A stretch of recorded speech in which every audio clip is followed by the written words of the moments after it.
Lately, there's been a lot of talk about emission-free energy. What if nuclear energy is that energy we've been looking for? For the past 60 years, nuclear energy has been used to power homes, trains, submarines, and more. Today, I'm going to explain to you the physics behind nuclear energy from nuclear fission to electromagnetic induction.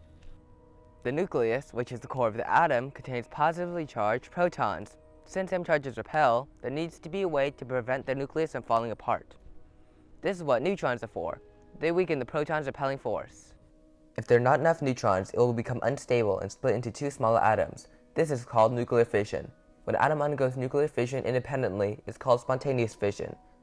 An atom can also undergo nuclear fission if it absorbs a neutron. This type of nuclear fission is called induced fission. Nuclear power plants take advantage of uranium's fission. When an atom undergoes nuclear fission, it releases 2 or 3 neutrons and energy in the form of gamma rays. When an atom of uranium ejects 2 neutrons through spontaneous fission, the neutrons will hit other atoms, causing them to undergo induced fission. Those atoms will also eject neutrons, starting an exponential chain reaction called a fission reaction. In practical terms, as you can see, it only requires 1 neutron to spark a chain reaction. If this were a fission reaction, it would release many gamma rays, which can be absorbed as heat. This heat can be used to boil water, which turns into steam, which powers a turbine. In order for you to understand how a generator works, you first have to understand the fundamentals of electromagnetic induction. The law of electromagnetic induction states that when a magnetic field passes through a wire, it generates electricity. And if electricity passes through a wire, it generates a magnetic field. A generator, which uses electromagnetic induction, converts motion into electricity. Let's take a look at how a generator works. This magnet is connected to a turbine, which catches steam. When the turbine spins, the magnet also spins, and when a magnetic field passes through a wire, it generates electricity. Let's move on from the generator to the reactor.